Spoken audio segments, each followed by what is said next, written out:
चमचमाती शाम थी। शहर की रोशनियों में डूबा एक बड़ा शॉपिंग मॉल, जहां हर कोई भाग रहा था। कोई नए जूते खरीदने, कोई ब्रांडेड कपड़े देखने और कोई सेल का फायदा उठाने।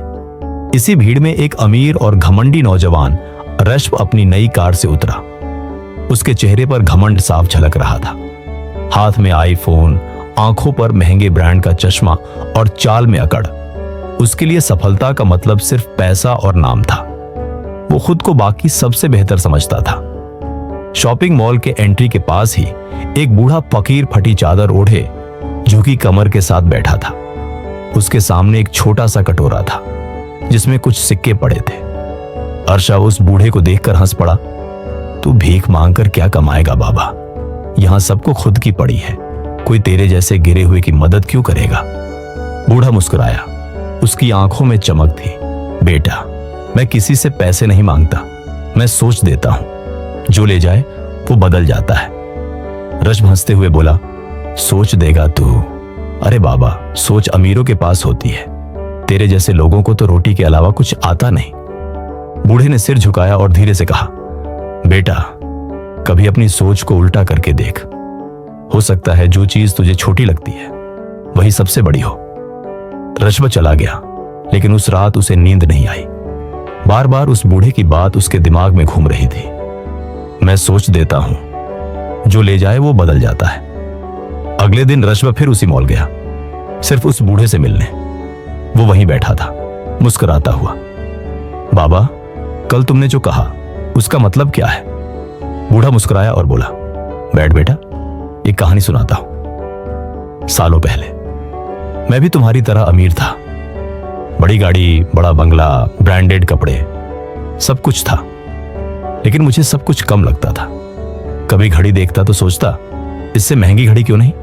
कभी घर देखता तो कहता, इससे बड़ा क्यों नहीं। कभी बीवी बच्चों को देखता तो शिकायत करता कि वो मेरी तरह क्यों नहीं सोचते।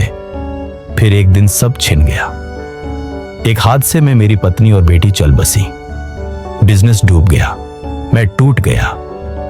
लेकिन उसी टूटन में मैंने पहली बार अपने अंदर झांका। पता चला कि असली गरीबी जेब में नहीं होती, सोच में होती है। जब तक सोच मुझे चाहिए, मुझे और बड़ा बनना है पर टिकी है, तब तक तुम कभी संतुष्ट नहीं हो सकते।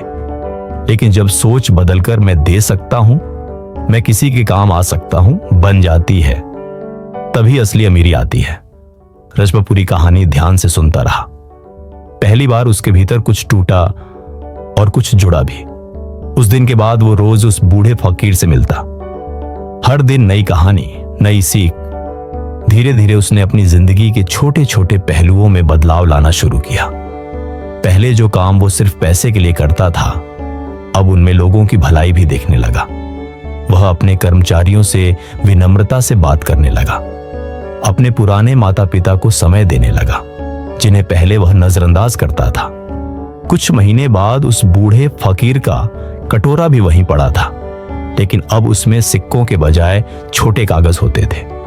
हर कागज पर एक सोच लिखी होती, दूसरों को ऊंचा उठाओ, खुद ऊपर उठ जाओगे, या कभी किसी के चेहरे की मुस्कान बनो, खुद भी मुस्कुराओगे। लोग आते, पढ़ते, मुस्कुराते और बदलते। रश्भ ने उस फकीर के नाम पर एक संस्था खोली, सोच बदलो। उसका मकसद था गरीबों को सिर्फ पैसा नहीं, सोच देना। एक दिन रश्भ मॉल आया, लेकिन वो फकीर वहां नहीं था। जगह खाली थी, बस कटोरे में एक पर्ची रखी थी। अब तुम सोच दे सकते हो, मेरी जरूरत खत्म हो गई है। रश्भ की आंखों से आंसू निकल आए।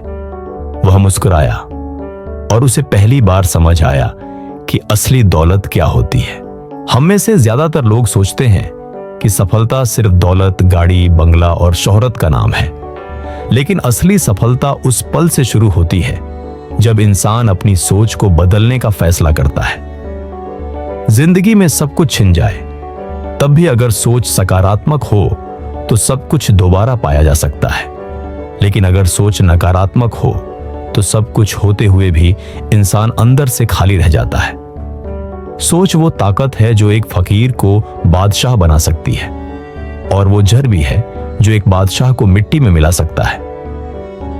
इसलिए अगर तुम सच में अपनी जिंदगी बदलना चाहते हो तो सबसे पहले अपनी सोच की दिशा बदलो, क्योंकि जब सोच उठती है तभी किस्मत जागती है। याद रखो, दुनिया तुम्हें वही लौट आती है जो तुम अंदर से सोचते हो।